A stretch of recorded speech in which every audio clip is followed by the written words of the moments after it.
Hey traders, welcome back to the channel. Now, due to recent events, you may have heard that certain futures contracts either hit price limits or were close to hitting them. And you might be wondering, what exactly does that mean? Why does it matter? And how can it impact you as a trader? So today, we're gonna break it all down. What price limits are, how limit up and limit down scenarios work, and most importantly, how getting caught on the wrong side can be catastrophic for your account. So make sure to watch this all the way to the end, because if you're trading futures without this knowledge, you're taking on serious risk. Now, like always, this video is for educational purposes only.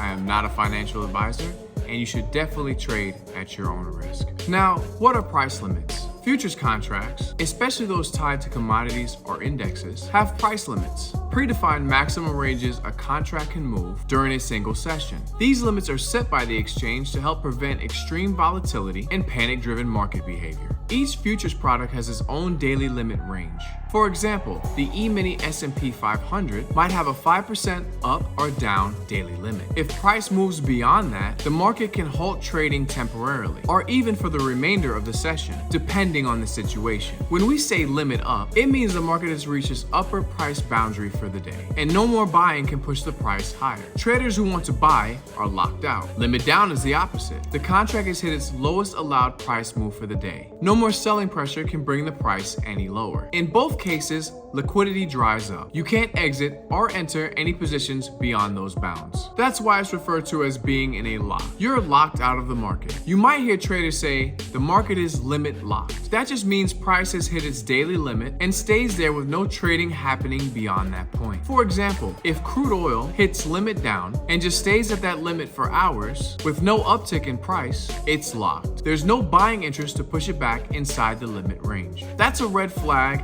and a warning that there's an imbalance so strong, even limit enforcement can't cool it off. Now, here's where it gets dangerous and why this topic is so important for every futures trader to understand. Let's say you're holding a long position and the market starts crashing. It hits the downside daily limit, what we call a limit lockdown. Trading halts and you're stuck. You can't exit your trade. No one can. This is where traders get a false sense of security because nothing is moving, but it doesn't mean that you're safe. When the market reopens, especially in high volatile conditions, there's no guarantee it reopens near where it was locked. It could gap straight through your stop and open far lower, meaning you instantly take a massive loss. This is how accounts blow up. Because once the market resumes, it doesn't just ease back in. It can explode in the direction of the momentum. If you are caught on the wrong side, the losses are instant, and margin calls can happen before you even touch your mouse. This isn't fear-mongering. This is the reality of trading futures in extreme conditions. That's why you absolutely must understand price limits, risk management, and your platform's liquidation policies before you even consider trading through limit scenarios. Now, the best defense against limit-related risk is proactive risk management.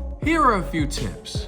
Know the daily limits for the contract you trade. Avoid holding positions overnight during high volatility events like earnings, FOMC, or geopolitical news. Use defined risk strategies like options or bracketed stop loss orders where possible. Watch for thinning volume near limit levels. That's usually a warning sign that a lock may be approaching. Hopefully now you understand just how serious futures price limits can be. Getting caught in a limit lockdown or limit lockup without knowing what you're doing can absolutely wreck your account. In our last video, we broke down VWAP and standard deviation bands, a tool that can help you spot overextended moves before they reach those dangerous limit levels. But in the next video, we're going even deeper. We'll talk about risk management, the different types of risk you face, and how to protect your account from catastrophic losses no matter what the market throws at you. So make sure to like and subscribe so you don't miss out. Thanks for watching and happy trading.